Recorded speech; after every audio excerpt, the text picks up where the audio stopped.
What's good, NBA fans, and welcome to Better Through Ball. In today's video, we're going to preview the 2022 NBA Finals, and I'm going to tell you everything that you need to know going into this epic matchup, like the strength and weaknesses of both teams, key matchups that you must look out for, how each team can hoist the NBA trophy at the end of the season, and of course, my predictions at the end. So without further ado, let's hop right into this video. The NBA Finals are where history is made, so the question is, what's at stake for both teams? So we all love the intensity of the NBA Finals, but what I absolutely love is the history and the narratives that are created once one of those teams hoists the Larry O'Brien trophy. So let's talk about what's at stake for both teams and their superstars. Okay, starting with the Golden State Warriors, their big three in Draymond, Klay, and Chef Curry win their fourth ring of all time. All right, now secondly, Stephen Curry will win his first Finals MVP. I know, crazy, right? And get his fourth ring, like we just said, tying him with LeBron James. Now, thirdly, Klay Thompson recovers from 2 injuries and becomes a huge motivational story and proves the doubters wrong and has the greatest comeback season possibly ever. Now, Andrew Wiggins, he finally changes the narrative that he is not a winner as a first overall draft pick and wins his first championship in a key role for the Golden State Warriors. And last but not least, after a 2-year hiatus, the Golden State Warriors are back on top and look to create a brand new dynasty. Now, flipping over to the Boston Celtics, their 4 core guys in Horford, Marcus Smart, Jason Tatum, and Jaylen Brown finally get over the hump and win a championship. Now, Tatum, their superstar, their number 1 option, he completely changes his trajectory and wins a ring at only the age of 24, which is absolutely incredible. He goes on to becoming a top 5 player or a top 5, 6, 7 player in the league and gets named with guys like LeBron, Giannis, Jokic, Embiid, Kawhi, etc., etc. Okay, and Ime Udoka wins his first ring as a rookie head coach, and of course, the Boston Celtics eclipse the Los Angeles Lakers and become the only team in NBA history with 18 rings. Both teams are tremendously skilled, but they do have some weaknesses, so let's talk about them. Starting off with the Warriors' strengths and weaknesses, they have an extremely balanced offense. We've all heard their slogan, strength in numbers. Well, this year applies to that. They've got Jordan Poole, Klay Thompson, Andrew Wiggins, and Curry, who can any given night drop 25 plus on you. Now, secondly, their perimeter shooting. The Golden State Warriors, they take a lot of threes and they make a lot of threes because everyone knows, they've got a lot of snipers. Now, thirdly, something you may not know is they are an extremely good rebounding team. All right, in the Mavs series and in the Grizzlies series, the nights that they won the glass, they won the game. So that will be a telling story. Now, of course, the Warriors do have weaknesses. One is they turn the ball over way too much. They rank second last in the league, averaging 15 turnovers a game.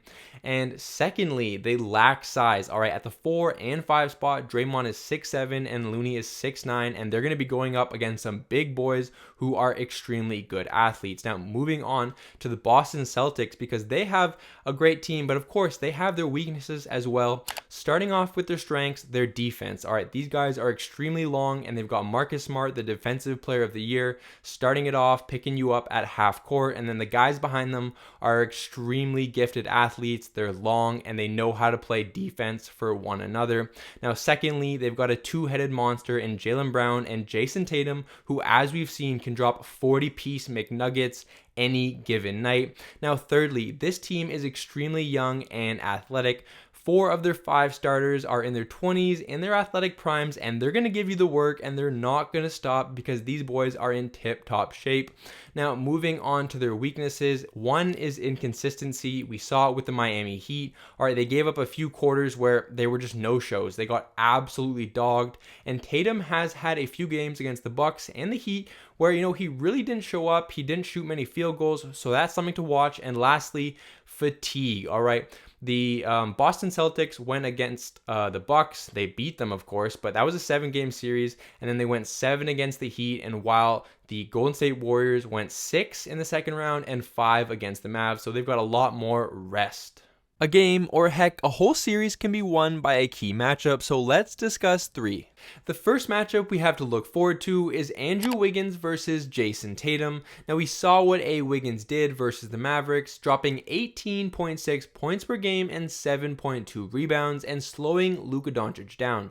While Luka still got his buckets, Wiggins made it much more difficult on him, and of course the Warriors won in 5 games. So Wiggins is going to also have to try his best at stopping Jason Tatum and using his 44-inch vertical, his youth, his athleticism, and his extreme length to slow down the superstar in the green and white.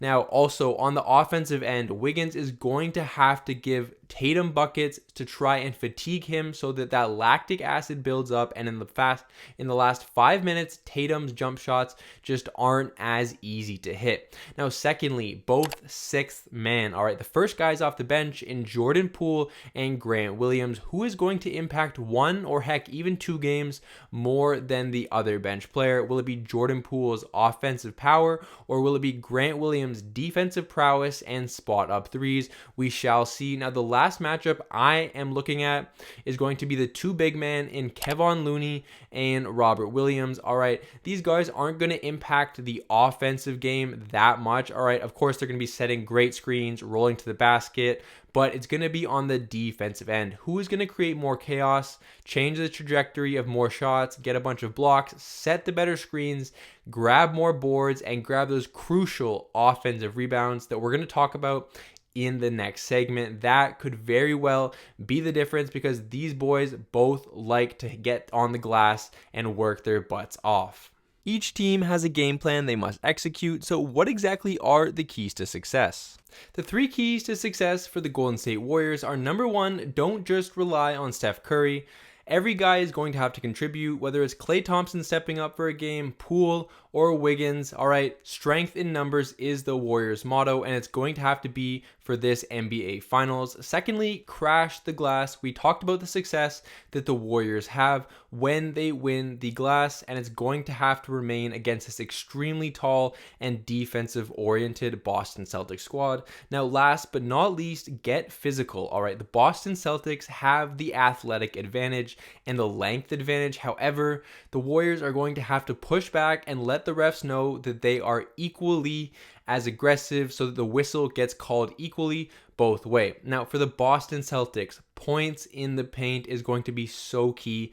Like we talk about, the Celtics have great slashers, great youth, great athleticism, and great length, and the Warriors lack that true size in the interior, especially with Horford bringing out Draymond and spacing the floor. Now, secondly, slow the game down and get to the line. The Warriors want to play fast, or at least a faster pace than the Boston Celtics, so it's critical they get to the line, get their rhythm with their easy 1 or 2 free throws, and get the 3-point shooters of the Warriors out of rhythm, get Draymond frustrated, and get that going. Now, lastly, expect Warriors runs. All right, the Warriors are going to go on the runs, but it's critical that Boston punches back and allows the Warriors to know that they are not going anywhere and they are not intimidated. Last but not least, here are my predictions for the 2022 NBA Finals. All right, so the question is, Wiseman, who do you have winning the 2022 NBA Finals? And here goes my answer. I have the Boston Celtics in 6 games, and here is why. Number 1, I believe the Warriors' path to the NBA Finals this year was one of the more easy ones in recent NBA history. First round, it was essentially just Jokic with no second and third option there in Michael Porter Jr. and Jamal Murray. Second round, essentially no Ja for majority of the series. They win that easily in 6. And then the third round, they had the Mavericks, who no one expected to be in the conference finals, and the Warriors were able to hone in on their one superstar because the Mavs were a one-man band.